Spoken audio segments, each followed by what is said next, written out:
প্রিয় দর্শক বন্ধুরা, উঠে আসছে অত্যন্ত গুরুত্বপূর্ণ খবর। পিএসসি ফুড এসআই নিয়োগ 2023কে কেন্দ্র করে কার্যত পিএসসির অফিসিয়াল সাইটে চলে আসছে জরুরি একটি নোটিফিকেশান। অবশ্যই বিরাট পদক্ষেপ। আমরা সবটাই ভিডিওর মধ্যে ইউনিকভাবে আলোচনা করার চেষ্টা করছি, তাই গুরুত্বপূর্ণ ভিডিওটিকে সম্পূর্ণ শেষ পর্যন্ত শুনে বোঝার চেষ্টা করবেন ও ভিডিওটিকে শেষ পর্যন্ত দেখে নেবেন। যে সমস্ত বন্ধুরা চ্যানেলটি সাবস্ক্রাইব করেননি, সাবস্ক্রাইব করে নিয়ে সঙ্গে থাকবেন, কারণ আপনাদের জন্য অত্যন্ত সিরিয়াস অফিসিয়াল ম্যাটারটি নিয়ে গুরুত্বপূর্ণ ভিডিওটি ক্রিয়েট করা। চলুন কথা না বাড়িয়ে মূল আলোচনায় প্রবেশ করি। এইমাত্র উঠে আসছে বন্ধুরা মার্চ মাসের শেষে পিএসসি ফুড এসআই নিয়োগ 2023কে কেন্দ্র করে অত্যন্ত গুরুত্বপূর্ণ কিছু খবর আপডেট। পিএসসির অফিসিয়াল সাইটে গুরুত্বপূর্ণ নোটিফিকেশান কিন্তু চলে এসেছে। বন্ধুরা, বিপুল সংখ্যক চাকরি প্রার্থী আবেদন করেছিলেন, তাই প্রথমবারের মতো এবার 2 দিনে মোট 6 দফায় খাদ্য দপ্তরের এসআই বা ফুড এসআই পদের নিয়োগ পরীক্ষা হলো। 16-17 মার্চ খাদ্য দপ্তরের এসআই নিয়োগের পরীক্ষা হলো। এবারে খাদ্য দপ্তরের সাব ইন্সপেক্টর নিয়োগের পরীক্ষা 2 দিন ধরে মোট 6 দফায় কিন্তু নেওয়া হয়েছে।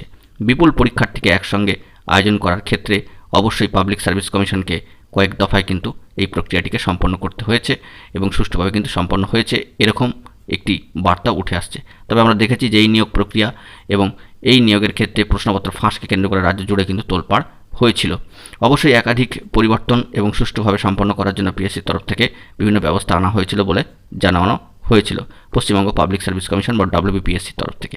কার্যত একটি গুরুত্বপূর্ণ পদক্ষেপ এবং সেই সংক্রান্ত নোটিফিকেশনও কিন্তু এবার অফিসিয়াল সাইটে দিয়ে দিল পিএসসি বা পাবলিক সার্ভিস কমিশন। আগেই ফুড এসআই পরীক্ষার প্রশ্নপত্র এবং অ্যান্সার কি প্রকাশ করেছিল পিএসসি।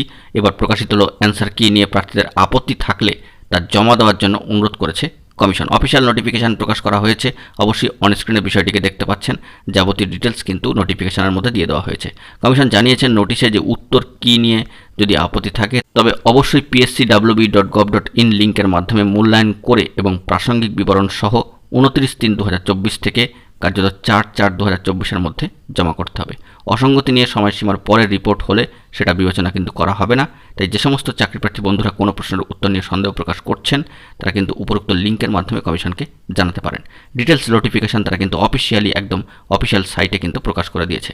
পাবলিক সার্ভিস কমিশনের অত্যন্ত গুরুত্বপূর্ণ পদক্ষেপ বলা যেতে পারে ফুড এসআই নিয়োগ 2023কে কেন্দ্র করে। অত্যন্ত গুরুত্বপূর্ণ একটি বার্তা পাবলিক সার্ভিস কমিশনের তরফ থেকে অফিসিয়ালিভাবে কিন্তু উঠে আসলো। নজরদারি রাখার চেষ্টা করছি, গুরুত্বপূর্ণ খবরাখবর পেলে সবটাই আপনাদের অবজারভেশনের মধ্যে দিয়ে তুলে ধরার চেষ্টা করব। বন্ধুরা, এখন এই পর্যন্তই। গুরুত্বপূর্ণ আপডেটগুলি পাওয়ার জন্য চ্যানেলটিকে সাবস্ক্রাইব করে সঙ্গে থাকুন। ধন্যবাদ।